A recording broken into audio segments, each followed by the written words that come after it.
ನಮ್ಮ RCB ಕಪ್ಪಿನಲ್ಲಿ 18 ವರ್ಷದ ನಂತರ ಗೆದ್ದಿದ್ದು ನಮಗೂ ಸಂತೋಷ, ನಮ್ಮ ಕರ್ನಾಟಕ ಜನಗಳಿಗೂ ಸಂತೋಷ.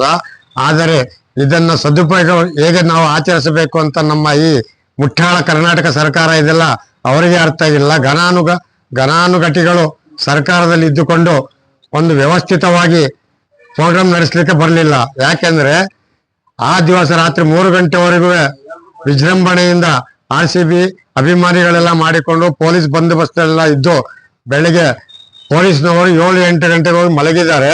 ಇಲ್ಲಿ ಇದ್ದಕ್ಕಿದ್ದಾಗೆ ನಮ್ಮ ಕರ್ನಾಟಕದ ಮುಖ್ಯಮಂತ್ರಿಗಳು, DCM ಮತ್ತು ಗೃಹ ಸಚಿವರು ಪ್ರೋಗ್ರಾಮ್ ಇಟ್ಕೊಂಡ್ರು. ಬೆಳಿಗ್ಗೆ 11 ಗಂಟೆಗೆ ನಾವು ಇಲ್ಲೇ ಆಚರಿಸ್ತಾ ಇದ್ದೇವಪ್ಪ.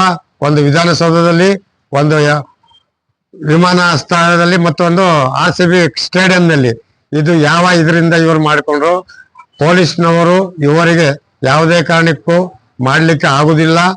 ನಮಗೆ ಸಮಯಾವಕಾಶ ಕೊಡಿ, 2 ದಿವಸ ಬಿಟ್ಟಿಕೊಂಡು ಮಾಡೋಣ, ಎಲ್ಲ ವ್ಯವಸ್ಥಿತವಾಗಿ ಮಾಡೋಣ ಅಂತ ಹೇಳಿದ್ರು ಕೂಡ ಪೊಲೀಸ್ನವರ ದಿಟ್ಟ ಹೆಜ್ಜೆಗಳು ಇವರು ಎದೆ ಕೊಡದೆ ನಾವಿದ್ದೇವೆ, ಏನಾದ್ರೂ ನಾವಿದ್ದೇವೆ ಅಂತ ಈ ಅಹಂಕಾರದಿಂದ ಮಾಡಿ ಇವತ್ತು ನಮ್ಮ ಕರ್ನಾಟಕದ 11 ಜನದ ಮರಣ ಹೊಮ್ಮಕ್ಕೆ ಈ ನಮ್ಮ ಕರ್ನಾಟಕ ಸರ್ಕಾರ ಹೊಣೆ.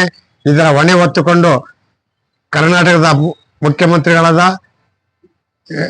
ಸಿದ್ದರಾಮಯ್ಯನವರು, DCM ಶಿವಕುಮಾರ್ ಅವರು ಹಾಗೂ ನಮ್ಮ ಗೃಹ ಮಂತ್ರಿಗಳಾದ ಪರಮೇಶ್ವರ್ ಅವರು ತಕ್ಷಣವೇ ರಾಜೀನಾಮೆ ಕೊಡಬೇಕೆಂದು ನಾವು ಒತ್ತಾಯಿಸ್ತಾ ಇದ್ದೇವೆ.